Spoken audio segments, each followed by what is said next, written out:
Bonjour, bienvenue dans ma chaîne YouTube. Et dans cette vidéo, je vais vous parler d'un saint très connu au Canada, au Québec. C'est le premier saint né au Québec d'ailleurs à être reconnu, à être canonisé. C'est le frère André, connu dans le calendrier liturgique comme Saint André Bessette. D'ailleurs, je vous montre la photo tout de suite.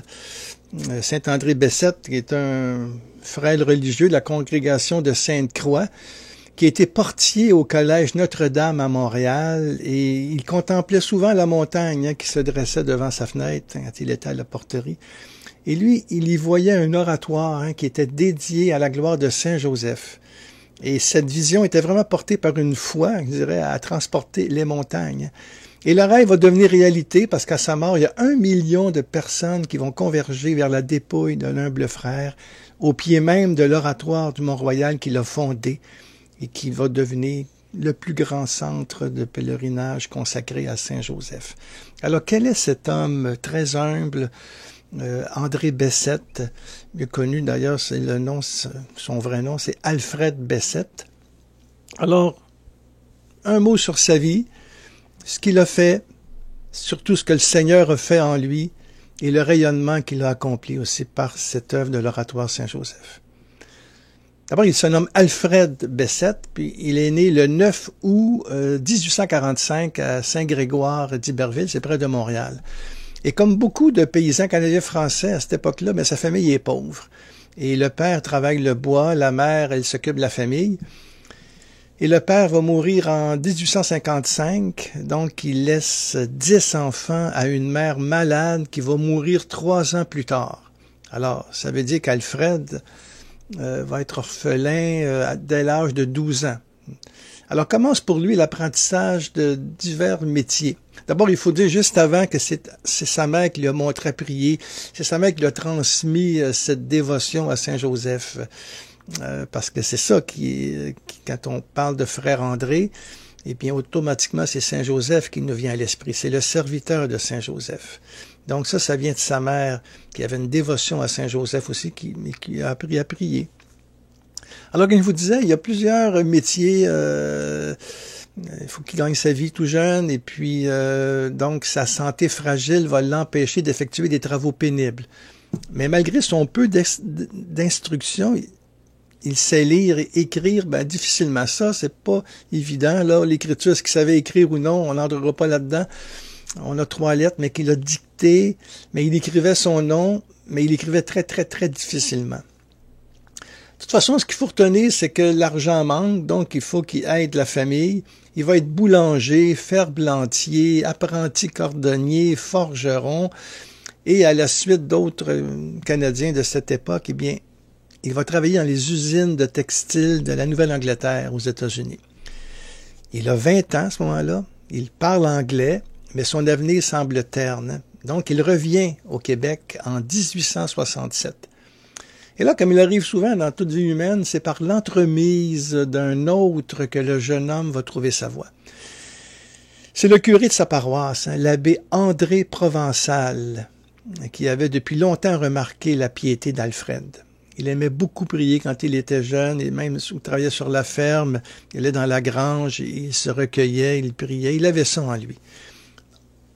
Donc, l'abbé André Provençal le présente aux religieux de la congrégation de Sainte-Croix à Montréal. Il leur écrit, très prophétique, « Je vous ai envoyé un saint », écrit-il au supérieur du collège. Mais on hésite à l'accueillir compte tenu de sa santé fragile et de son instruction très, très limitée. Finalement, il est accepté au noviciat en décembre 1870, année où justement Pie IX va déclarer Saint-Joseph patron de l'Église universelle. Frère André, c'est un homme de service et de souffrance aussi. Bon. Alfred Bessette va recevoir le nom de frère André, un peu à l'honneur aussi du curé André Provençal qui l'envoyait à la communauté de Sainte-Croix. Et là, dans cette communauté-là, il va remplir la fonction de portier. Il est portier au collège Notre-Dame pendant 40 ans. Qui est le portier au collège Notre-Dame, c'est la congrégation Sainte-Croix qui s'occupe de ce collège-là.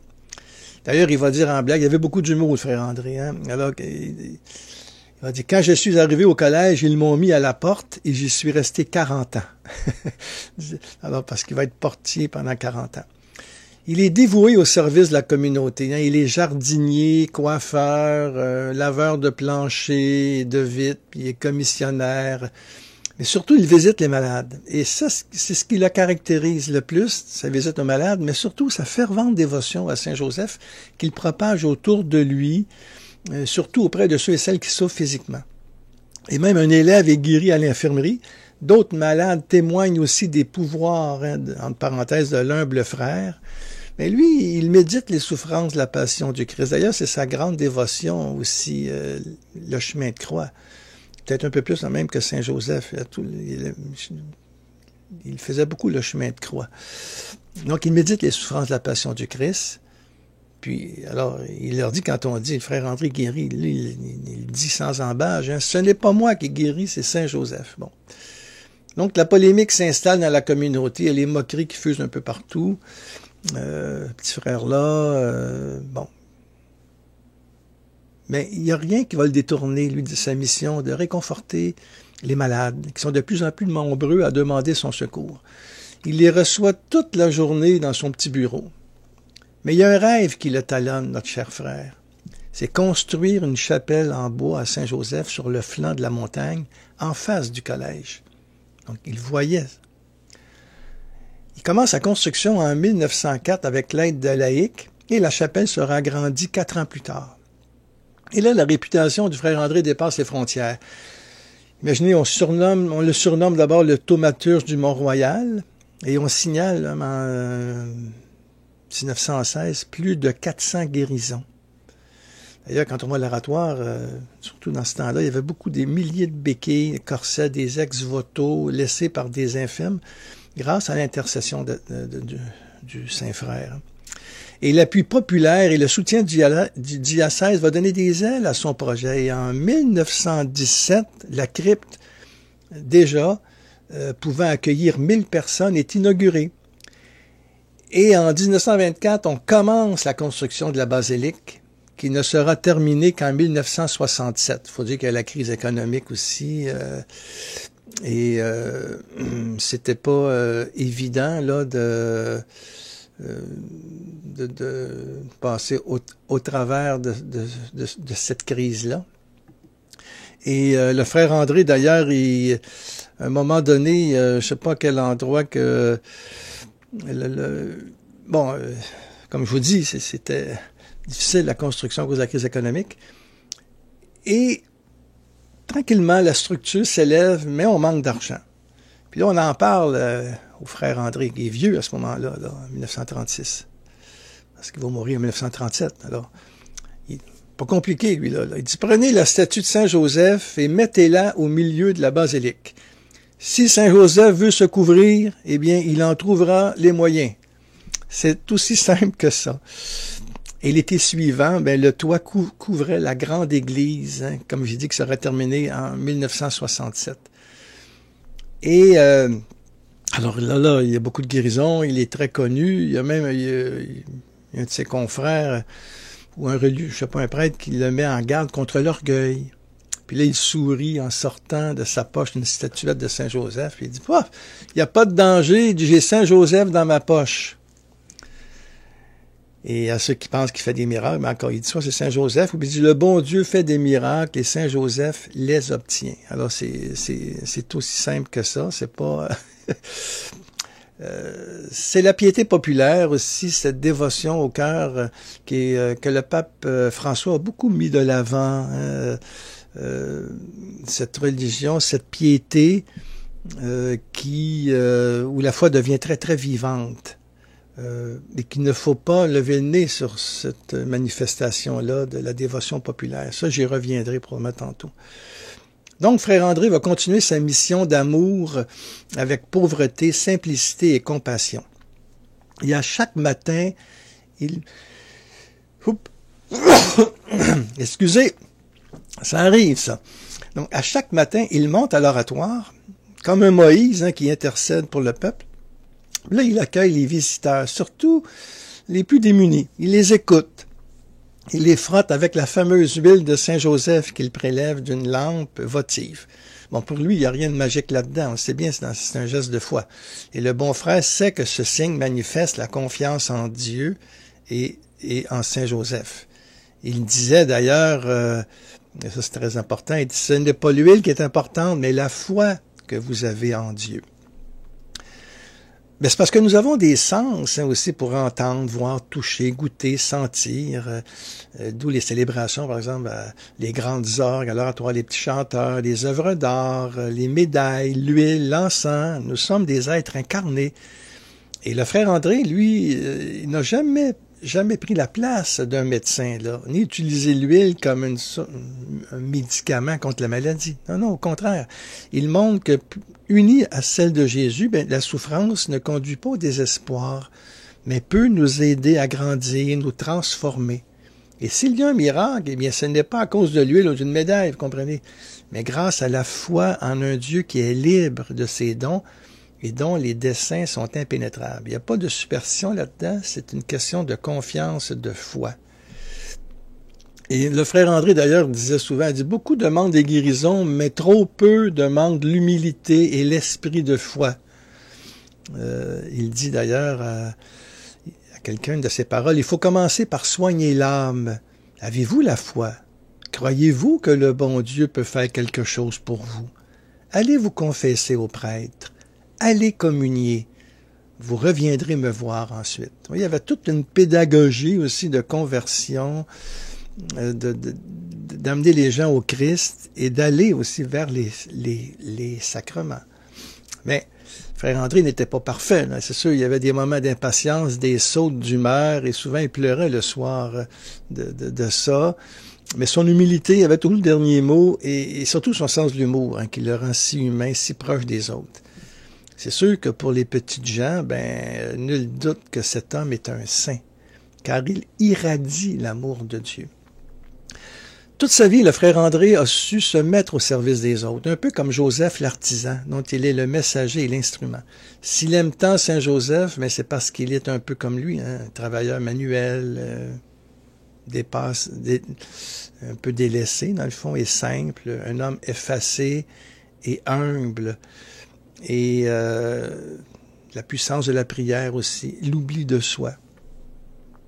Donc, usé par beaucoup de souffrance, eh bien, le frère André meurt le 6 janvier 1937, à l'âge de 91 ans. C'est son épiphanie, l'ultime manifestation du Christ dans sa vie. Comme je disais, il y a 1 million de personnes défilent devant son cercueil. Alors, beaucoup viennent des États-Unis, parce qu'il est très connu, était très connu aux États-Unis. Le pape Jean-Paul II, justement, le béatifie en 1982. Puis lors de son homélie, il reconnaît en lui un homme de prière et un ami des pauvres. C'est ça qui est le frère André, un homme de prière et un ami des pauvres. Mais pour moi, je dirais c'est un portier d'espérance. Et c'est très important, cette dimension de l'espérance chez frère André.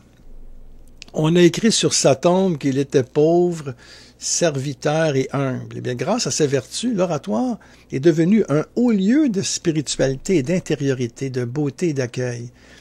Moi, je suis allé plusieurs fois, d'abord quand j'étais plus jeune avec ma famille. Mon grand-père aussi avait une confiance au frère André. Et puis, je suis allé avec la famille. Et plus tard, ben, j'ai prêché la grande neuvaine quand même à Saint-Joseph en 2009. Première fois comme ça qu'un laïc prêchait totalement pendant 9 jours à l'oratoire. Alors c'est le grand moment de l'année à l'oratoire. Il y a beaucoup de gens. C'est comme le prix Dieu de la montagne, l'oratoire Saint-Joseph. Et il y a sur cette montagne, je dirais, un je ne sais quoi, comme dirait Jean de la Croix, qui élève l'âme et apaise le cœur. C'est un Dieu béni. C'est quelque chose de vital et de neuf qui prend sa source en quelqu'un, le frère André, Saint Joseph, le Christ. Et moi, que je résume par ce mot, c'est l'amour. C'est ça qui est là, l'oratoire. C'est l'amour, l'accueil. Frère André a été canonisé à Rome par Benoît XVI le 17 octobre 2010. Donc, ça ne va pas tellement longtemps. Il devenait ainsi le premier homme né au Canada à recevoir une telle grâce. Et normalement, la fête liturgique d'un saint est associée à celle de sa mort. C'est sa naissance au ciel. Non, bon.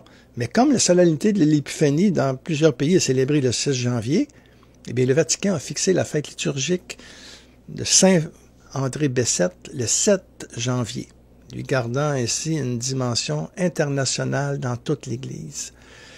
Et je voudrais revenir quand même sur un extrait de l'homélie de Benoît XVI quand il l'a canonisé en 2010. Il écrit Benoît XVI, il écrit « Très peu instruit, le frère André a pourtant compris où se situait l'essentiel de sa foi. Pour lui, croire signifie se soumettre librement, par amour, à la volonté divine. Tout habité par le mystère de Jésus, il a vécu la béatitude des cœurs purs, celle de la rectitude personnelle. C'est grâce à cette simplicité qu'il a permis à beaucoup de voir Dieu. » Et bon. Il fit construire l'oratoire, il demeura le gardien fidèle jusqu'à sa mort en 1937. Il fut le témoin d'innombrables guérisons et conversions. Et là, je cite toujours quand même c'est dans l'homélie de Benoît XVI. Benoît XVI continue en citant le frère André. Frère André disait, « Ne cherchez pas à vous faire enlever les épreuves. Demandez plutôt la grâce de bien les supporter. » Toute une sagesse là-dedans. Hein? Cherchons pas à enlever les épreuves nécessairement, mais demandons la grâce de bien les supporter. Et Benoît XVI conclut son homélie, continue. Pour lui, tout parlait de Dieu et de sa présence. Puissions-nous, à sa suite, rechercher Dieu avec simplicité pour le découvrir toujours présent au cœur de notre vie. Puisse l'exemple de frère André inspirer la vie chrétienne. Et moi, j'ai écrit un petit livre, je pense qu'il est épuisé quand même. Bon frère André qui disait, une de ses paroles, il disait, « Le bon Dieu n'est pas loin de vous, il est proche de vous. Chaque fois que vous dites Notre Père, il a l'oreille collée à votre bouche. » Donc, frère André, ici, une force tranquille, c'est le livre ouvert, mais c'est distribué par les éditions de l'Emmanuel en France. Peut-être qu'il va être réédité, je ne le sais pas, mais c'est quand même un petit livre sur et vous retrouvez aussi ce que je vous dis, je n'ai pas encore terminé, j'ai encore quelque chose à vous dire, mais dans le livre « Les saints, c'est fou admirable ». Alors j'ai tout un chapitre sur le frère André là-dedans. Frère André, comme je disais, il n'a pas vraiment écrit, hein? Nous n'avons que de ses paroles, et j'ai quand même moi, ramassé, surtout par le témoignage de ses amis, de ses confrères religieux, comme le père Émile de Guire ou Azarias, Claude et Joseph Pichette,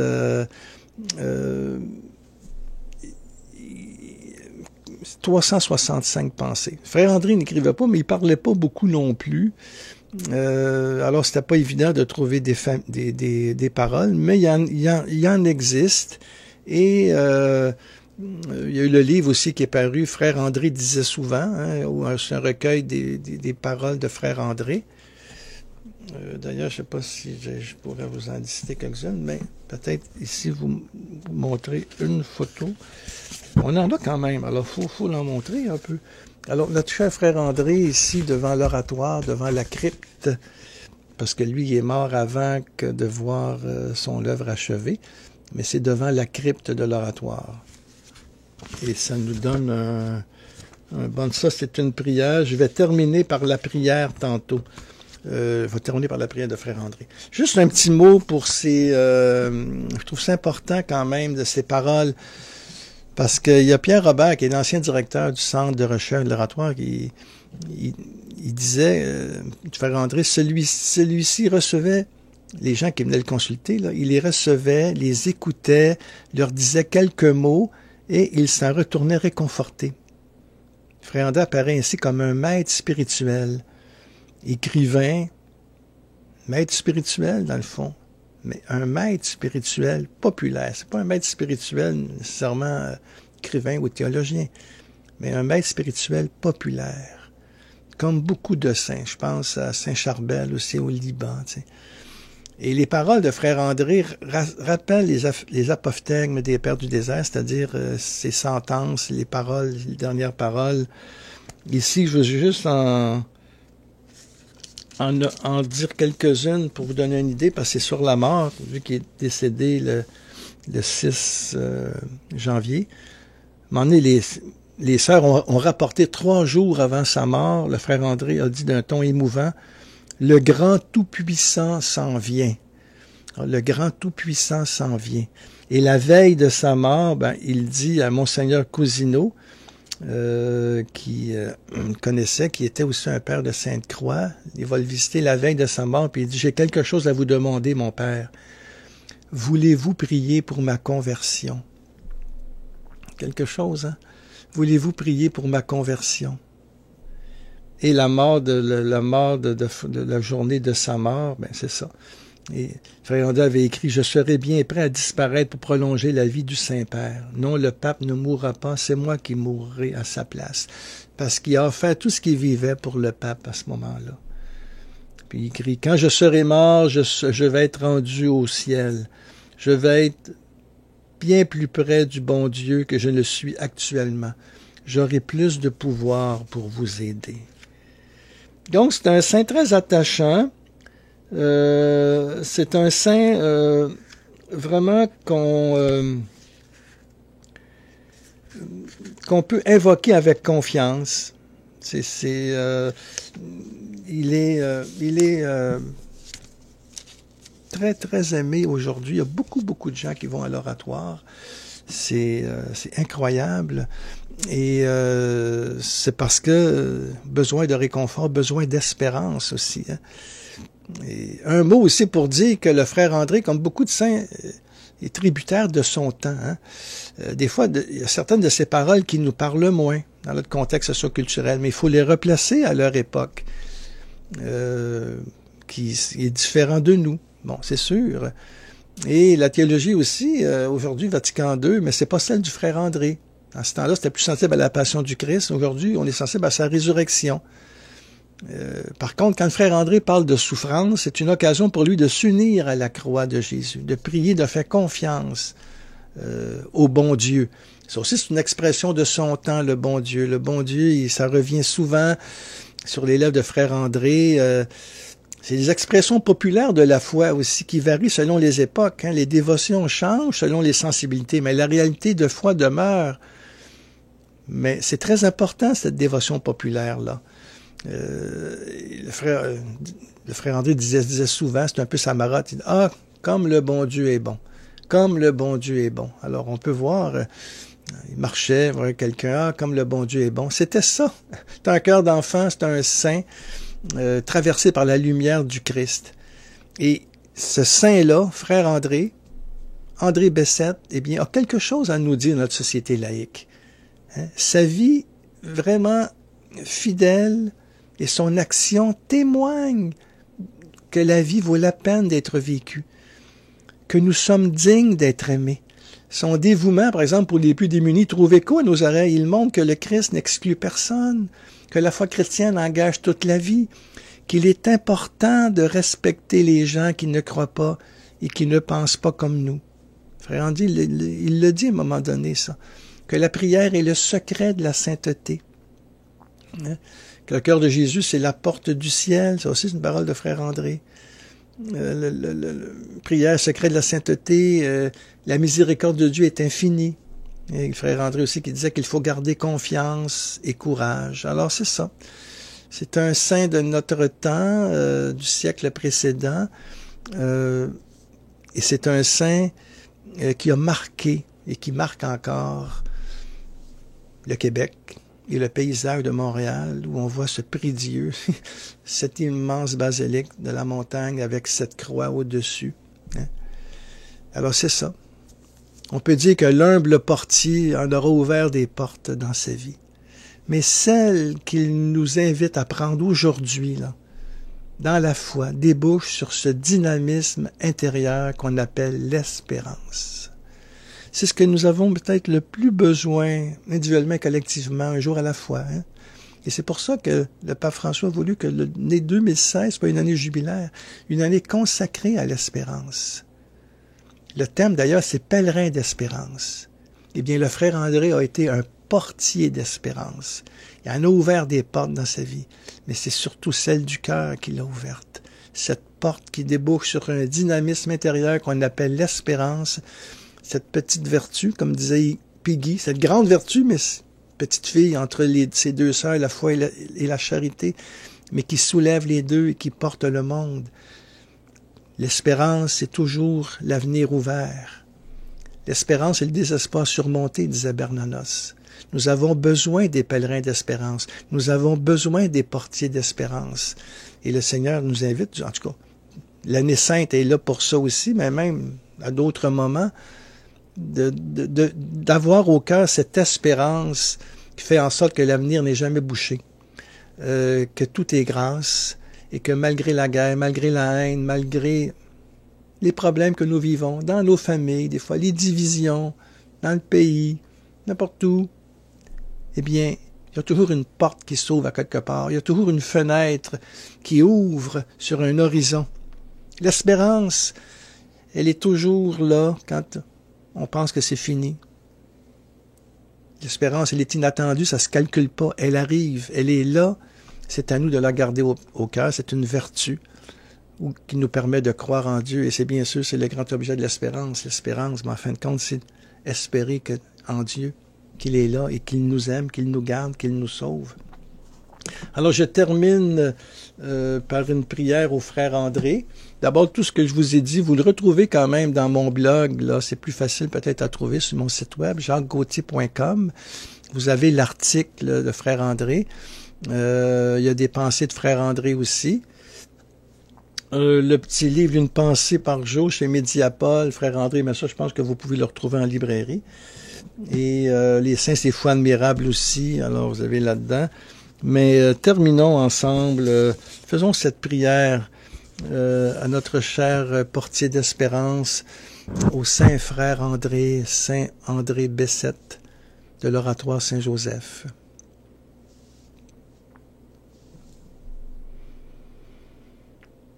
Portier d'espérance pour les plus souffrants, tu leur ouvres ton cœur compatissant.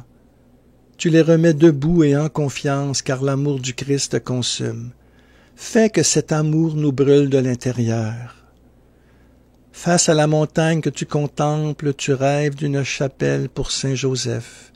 Tu y rencontres la croix qui sauve et la joie d'être unis à Jésus-Christ. Comble-nous aussi de cette joie pascale. La foi transforme ceux que tu rencontres. Tu les accueilles et tu pries pour eux, à l'ombre de l'oratoire où tu te donnes, car tu vois le Christ présent en tous. Donne-nous, frère André, ce regard de foi profonde.